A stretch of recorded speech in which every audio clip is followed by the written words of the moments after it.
Bienvenue sur Africa 24 pour cette nouvelle édition du QG News. Voici les titres de l'actualité. En République démocratique du Congo, l'élection du 23 décembre se prépare. Après la désignation du candidat du PPRD, le parti au pouvoir, l'opposition veut s'accorder pour présenter une candidature unique. Dans l'actualité également, le Ghana veut diversifier son économie qui est principalement basée sur le secteur primaire. Le pays s'associe à la Chine afin de développer de nouveaux secteurs d'activité. Et puis en fin d'édition, nous irons à la rencontre du journaliste nigérien Amadou Ousmane qui vient de publier un nouvel ouvrage baptisé Propos Arbi. Le texte est une invitation au développement personnel. Mais tout d'abord, au Soudan, l'actuel président Omar el-Béchir est candidat à sa propre succession pour l'élection de 2020. À l'issue d'une réunion, le parti au pouvoir, le parti du Congrès national, l'a officiellement désigné. Et s'il est élu, le président el-Béchir briguera un troisième mandat. Pour l'instant, la constitution soudanaise ainsi que la charte du parti au pouvoir limitent pourtant les mandats présidentiels à seulement 2.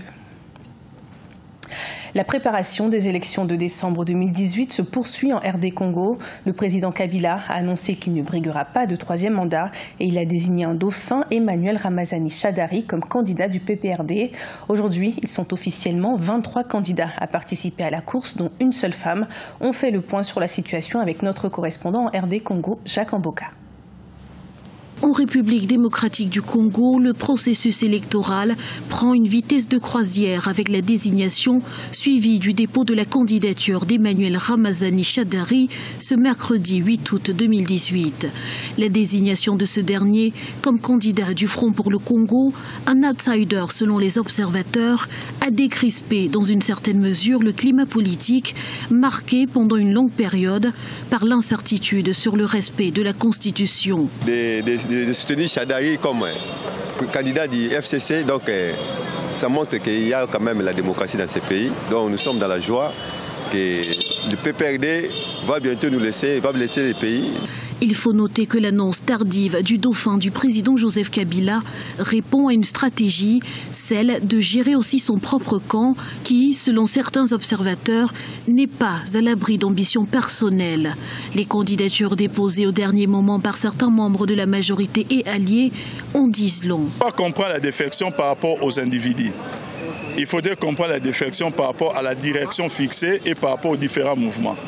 Hier, certes, on a assisté à ce que j'appellerais une aventure, mais c'est vraiment une aventure isolée.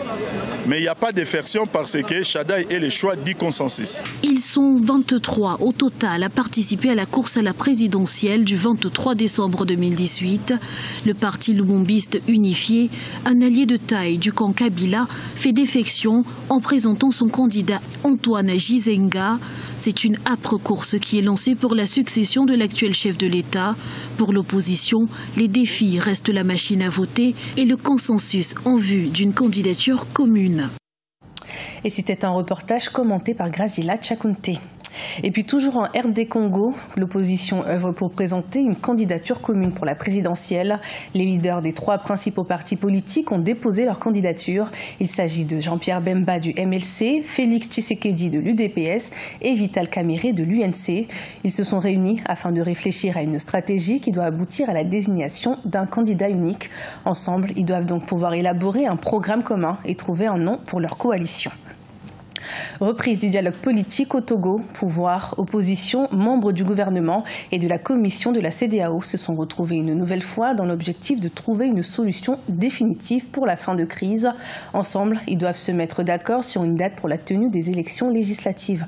Reportage de notre correspondante au Togo, Emefa Kofi. Les protagonistes de la crise politique au Togo se sont retrouvés mercredi 8 août pour amorcer une nouvelle étape du dialogue.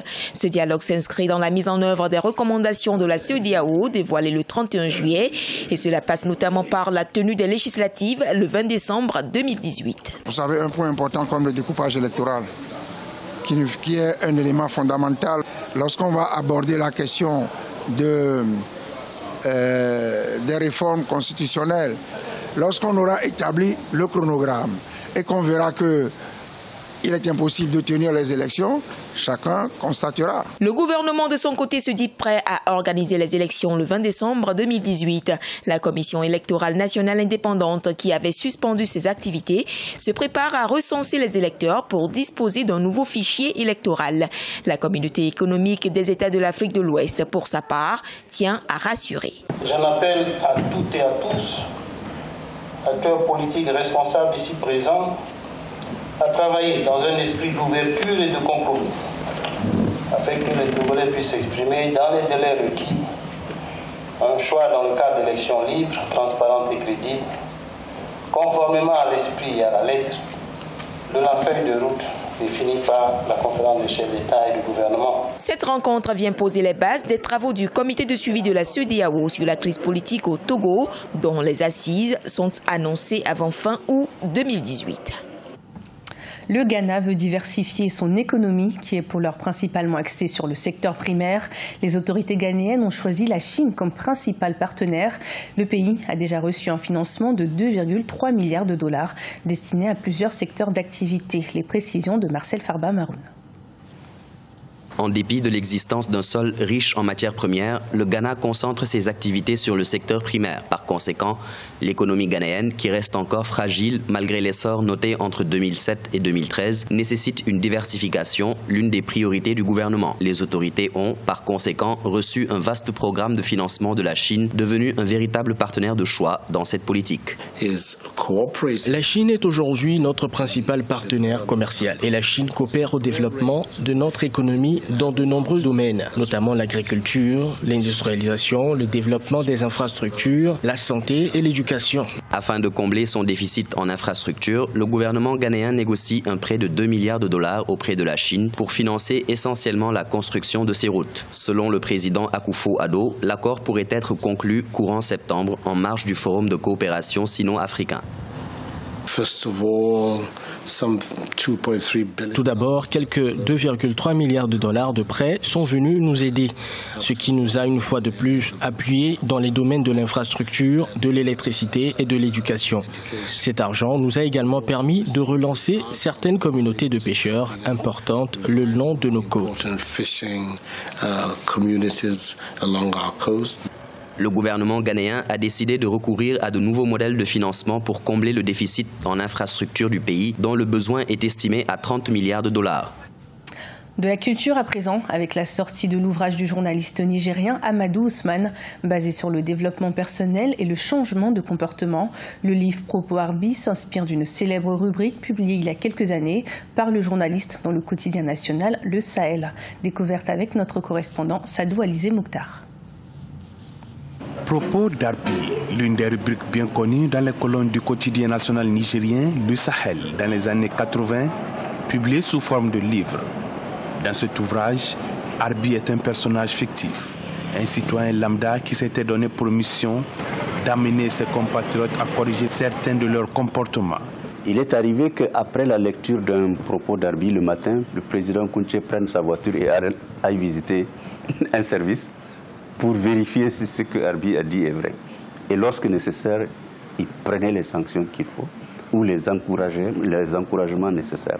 Commandeur de l'ordre du mérite du Niger, officier de l'ordre national du Niger, chevalier de l'ordre du Mono du Togo, Amadou Ousmane entend à travers l'édition de propos d'Harbi donner à la jeune génération l'occasion de développer son sens critique, de mieux connaître les réalités du pays et d'aiguiser son esprit patriotique. Qu'un soit par ailleurs son niveau de responsabilité, qu'il soit un citoyen ordinaire qui n'a aucune responsabilité politique, sociale, Amadou Ousmane a su aborder des sujets vraiment qui touchent et qui affectent, ou du moins qui appellent à la responsabilité citoyenne. Journaliste de formation, aujourd'hui à la retraite, Amadou Ousmane est à son 1e livre. Il a déjà publié 15 ans ça suffit, Le nouveau juge, L'honneur perdu, Chronique judiciaire, Audience publique, Le témoin gênant, L'itinéraire d'Ibrahim Baré Nessara, mais aussi des livres de témoignages consacrés au feu, président Seyni Kounché du Niger et Mathieu Kérékou du Bénin. Ce journal a été préparé par l'ensemble de la rédaction. Merci de votre fidélité. Retrouvez dans un instant une nouvelle édition de l'information sur Africa 24.